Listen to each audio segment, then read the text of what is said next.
श्री स्वस्तानी व्रतकथा सुनेर बस्नुहुने सम्पूर्ण श्रोताजनहरूमा म झलकमणि दाहाल बादशाहको तर्फबाट नमस्कार अनि न्यानो न्यानो अभिवादन। आज 13 अध्याय लिएर उपस्थित भइसकेको छु। 13 अध्याय सुरु गर्नुभन्दा पूर्व सबैजनाले यो च्यानललाई लाइक, कमेन्ट अनि सेयर अनि सब्सक्राइब पनि गर्नुहोला भन्दै हातमा पुष्पाञ्जली लिएर श्री स्वस्तानी मातालाई प्रार्थना गरौँ। यं ब्रह्मा वरुणीन्द्र रुद्रमरुतस्तुन्वन्तु दिव्यैस्तवैर् वेदैः साङ्गवदः क्रमोपनिषदैर्गायन्ति यं सामगा ध्यानावस्थिततद्गतेन मनसा पश्यन्ति यं योगिनो यस्यान्तं न विदुः सुरासुरगणा देवाय तस्मै नमः। श्रीमच्चन्दनचर्चितोज्ज्वलवपुः शुक्लाम्बरां मल्लिका मालालङ्कृतकुण्डलप्रविलसन्मुक्तावलीशोभिता सर्वज्ञाननिधानपुस्तकधरा रुद्राक्षमालाधरा वाग्देवी वदनाम्बुजे वसतु मे त्रैलोक्यमाता चिरं मुखं करोति वाचालं पङ्गुं लङ्घयते गिरिं यत्कृपातमहं वन्दे परमानन्दमाधवम्। नमो भगवते तस्मै व्यासाय मिततेजसे यस्य प्रसादाद् वक्ष्यामि नारायणकथामिमां। नारायणं नमस्कृत्य नरं चैव नरोत्तमं देवीं सरस्वतीं व्यासं ततो जयमुदीरयेत्। यति पढिसकेर श्री स्वस्तानी माताको पुस्तकमा फुल चढाएर ढोग्नु पर्दछ। अथ त्रयोदशोऽध्यायः। कुमारजी आगे गर्नुहुन्छ हे अगस्त्य मुनि। त्यसपछि पौष शुक्ल पूर्णिमाको दिन आयो र पार्वतीले श्री विष्णु भगवानको उपदेश अनुसार सखी समेत भई हात खुट्टाका नङ काटी स्नान गरी पवित्र भई एक भक्त रही एक चित्त रही नित्य मध्याह्न कालमा श्री महादेवको पूजा गर्न लागिन्। महिना दिन पुरा भयो र शुक्ल पूर्णिमाको दिन सम्पूर्ण सामग्री तयार पारी श्री स्वस्तानी परमेश्वरको विधिपूर्वक पूजा, ध्यान, जप, स्तोत्र पाठ गरिन्। देवराज इन्द्रले त्यो समाचार पाएर देवताहरूसित भन्न लागे, हे देवता हो, अब पापिष्ट तारकासुरको नाश हुने समय आयो, किनकि हिमालय पर्वतकी पुत्री पार्वतीले महादेव स्वामी पाएपछि उनका गर्भबाट पुत्र जन्मनेछ। तिनै कुमारले हाम्रो शत्रु तारकासुरलाई अर्थात् त्यो दैत्यलाई मारिदिनेछन् अनि हामी अमरावती प्राप्त गर्नेछौँ अनि सुख भोग गरौँला। फेरि महादेव सतीदेवी मर्नाले शोक गर्दै सम्पूर्ण पृथ्वी भ्रमण गरी सकेर उत्तरापथमा गई काम, क्रोध, लोभ, मोह त्यागी सम्पूर्ण इन्द्रिय रोकी तिनी नेत्र बन्द गरी केवल परमात्मामा चित्त लगाएर ठुला कष्टले तपस्या गरिरहनु भएको छ। अतः महादेवलाई तपस्याबाट च्युत गराई फेरि काम, क्रोध, लोभ, मोहमा ल्याउने उपाय गर्नु पर्यो। यति सुरराजले भनेको सुनि देवताहरूले भने, हे देवेन्द्र, यो काम गर्न कामदेव बाहेक अरू कसैले पनि सक्दैन। अतः कामदेवलाई महादेवको हृदयमा कामबाण प्रहार गरेर आऊ। यति देवताहरूको कथन सुनि देवेन्द्रले स्वीकार गरी कामदेवलाई डाक्न तुरुन्त वायुलाई पठाई। वायु पनि तत्काल गई कामदेवलाई इन्द्रको आज्ञा अनुसार लिएर आए। अनि कामदेवले इन्द्रलाई, मलाई के काम परेर डाक्नुभयो प्रभु भनी सोधेपछि इन्द्रले भने, हे कामदेव, सतीदेवी मर्नाले महादेव उत्तरापथमा गई काम, क्रोध, लोभ, मोह त्यागी सम्पूर्ण इन्द्रिय रोकेर केवल परमात्मामा चित्त लगाई तपस्या गरिरहनु भएको छ। महादेव बिना यो संसारको रक्षा को गर्ला? अतः तिमी त्यहाँ गई महादेवलाई कामबाण हानी फेरि काम, क्रोध, लोभ, मोह जगाएर आऊ। यति सुरेन्द्रको आज्ञा सुनि हुन्छ भने आफ्नी पत्नी रति समेत भई उत्तरापथमा गई भन्न लागे, हे मुनि, कामदेवले त्यहाँ पुगेर पहिले शिवलाई साष्टाङ्ग दण्डवत गरी सुरराजको आज्ञाले कामबाण कानसम्म खिचेर मर्म स्थानमा ताकेर प्रहार गरे। अनि महादेवले थाहा पाएर क्रोधित भई सहसा आँखा उगारेर हेर्न साथ तिनै नेत्रबाट अग्निका ज्वाला निस्की कामदेवलाई भस्म पारिदियो।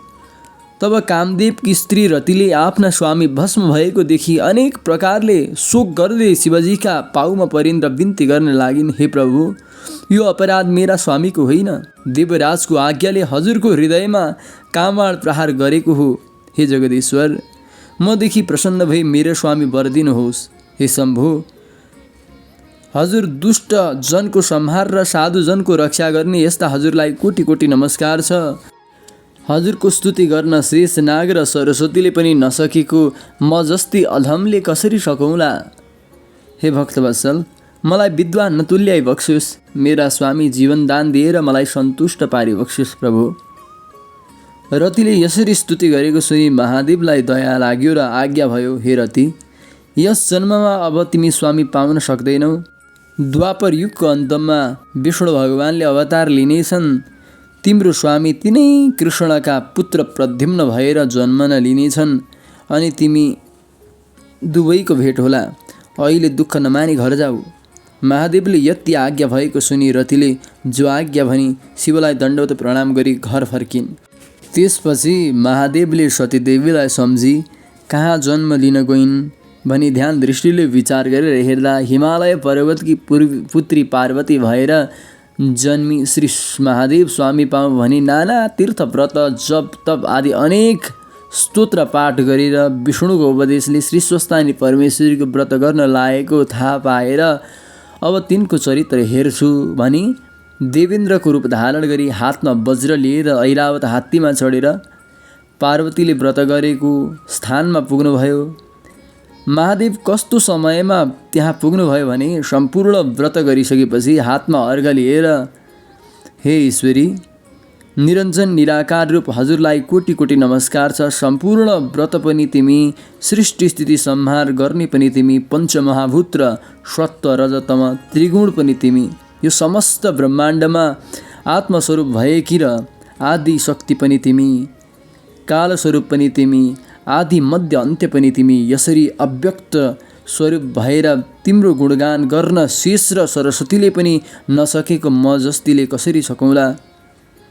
मेरो पूजाले प्रसन्न हुनुहोस् भनेर अनेक प्रार्थना गरेर प्रसाद झिक्न लागेको बेलामा इन्द्रस्वरूप महादेव टुप्लुक्क पुग्नुभयो। तब पार्वतीले देखेर यथायोग्य सत्कार गरी, हे देवराज, के कामले आउनुभयो, आज्ञा होस् भनेर इन्द्रस्वरूप महादेवलाई भन्नुहुन्छ। हे पार्वती, तिम्रो श्रद्धा भक्ति देखेर म प्रसन्न भएँ। महादेव स्वामी पाउन भनी तिमीले त्यो व्रत गर्यौ, तर ती महादेव कस्ता छन् भने बौलाहा जस्ता छन्। महानिर्धिनी नागका गहना लगाउने, बाघको छाला कम्मरमा बेरेका, भूत प्रेत प्रथम गणसहित साथमा लिएर बुढो गोडुमा चढेर हिँड्ने, दाहिने हातमा डमरू र बायाँ हातमा त्रिशूल लिएका, विषबाङ धतुरो खाई निर्लज्ज डुल्ने र अघोर मूर्ति भई श्मशानमा वास गर्ने। तिमी भने यस्ती परम सुन्दरी छौ। यस्ती सुन्दरीलाई त्यस्ता महादेव स्वामी कदापि योग्य छैनन्। म सम्पूर्ण देवताको राजा हुँ, बरु मलाई स्वामी तुल्याऊ। स्वर्गकी रानी भएर अलभ्य सुखभोग गरौला।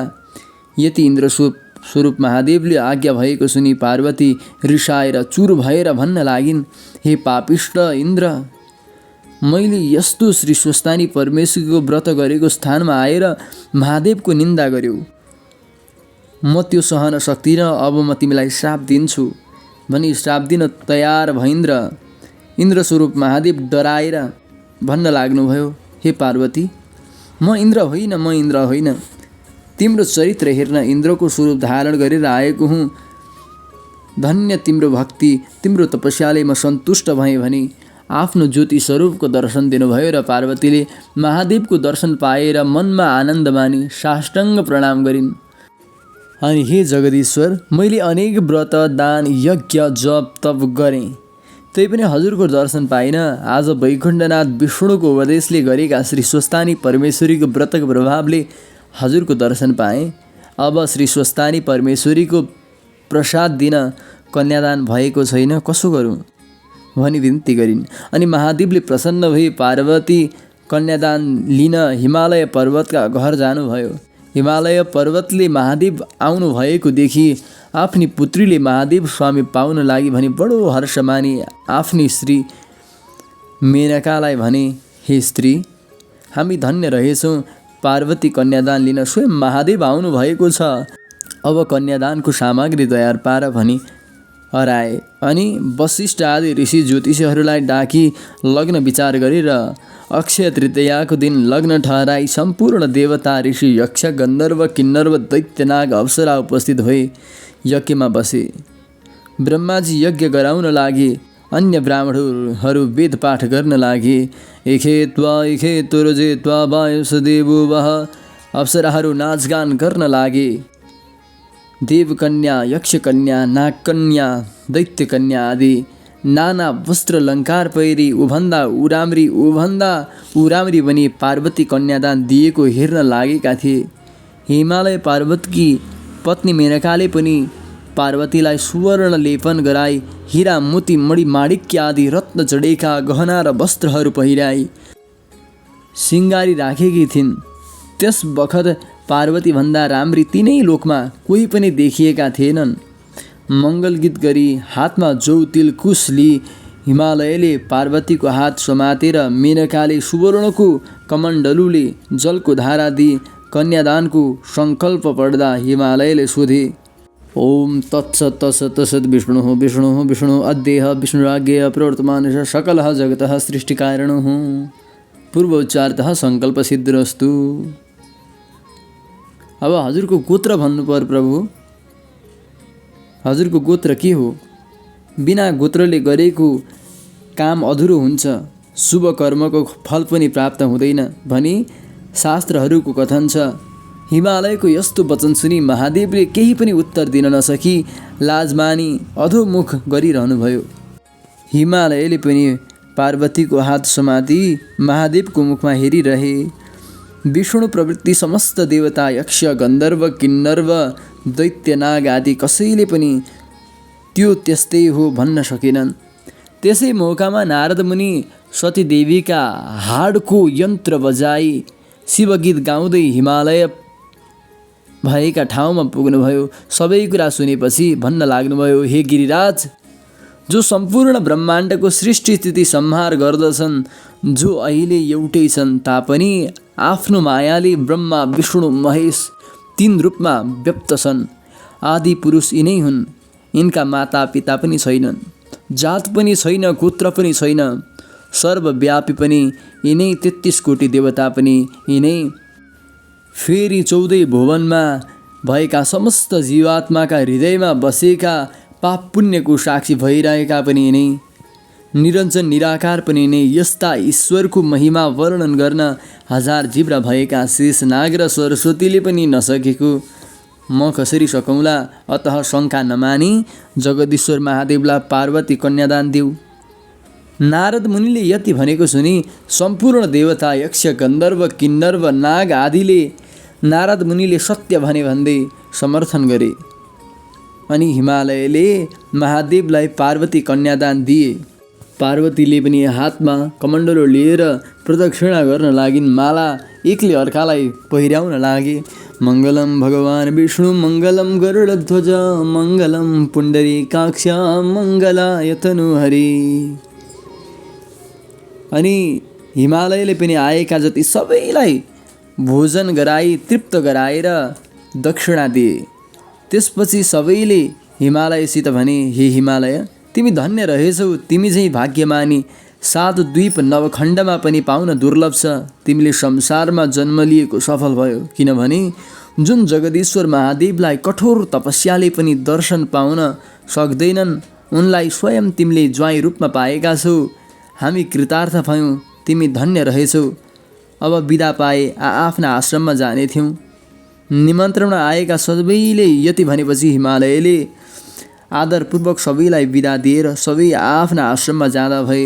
इति श्री स्कन्द पुराणे केदारखण्डे माघ महात्म्ये कुमार अगस्त्य संवादे श्री स्वस्तानि परमेश्वर्या व्रतकथायां पार्वती विवाह वर्णनं नाम त्रयोदशोऽध्यायः।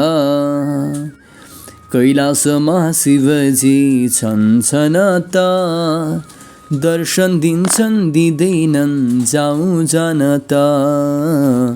कैलासमा शिवजी छन्छनता, दर्शन दिन्छन् दिँदैनन् जाउँ जानता।